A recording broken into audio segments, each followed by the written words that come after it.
I want to just be very candid about the conversation that we're having about public servants, and in particular on this one with the conversation we had with the MEC around with the Premier about his hiring of the former MEC to be his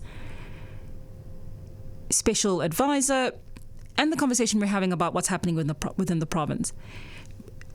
Please be cognizant of the words used. So crook, corrupt, and the like are inappropriate and incorrect words to use in this particular instance. But I have to admit that for me, when you take up a position of public service, and particularly when you take up a position of public service within a party that holds itself to a higher moral high ground, it is incumbent upon you not to go all the way to being a crook or all the way to being corrupt before I call you out.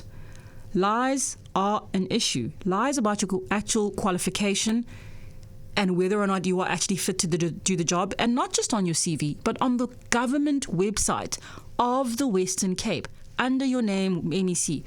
Lies about your qualification are very heavy. It is a big deal. That does not make you a crook. That does not make you corrupt. And I think that we're all getting caught up in corruption speak in South Africa sometimes, and we go a little bit ahead of ourselves in the name calling. However, the behavior here was inappropriate and incorrect, and definitely not becoming of a person at that level. Not at a level 4, 2 million rand Director General position of representation, particularly for as a public servant. And so, unfortunately, for those like John who say, well, I lied about my matric my whole life.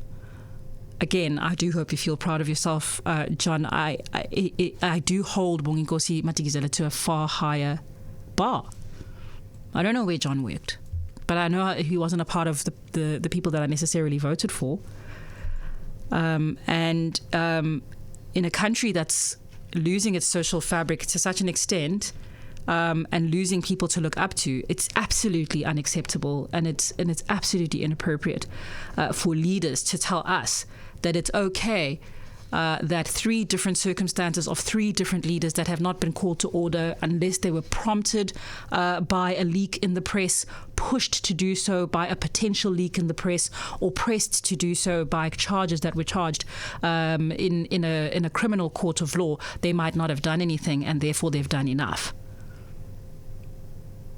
The bar is higher for a particular level of leadership, and I hold the Premier to that, as well as all of those 3 men that we discussed this morning. I feel very strongly about that. Breakfast with Refilwe on Cape Talk.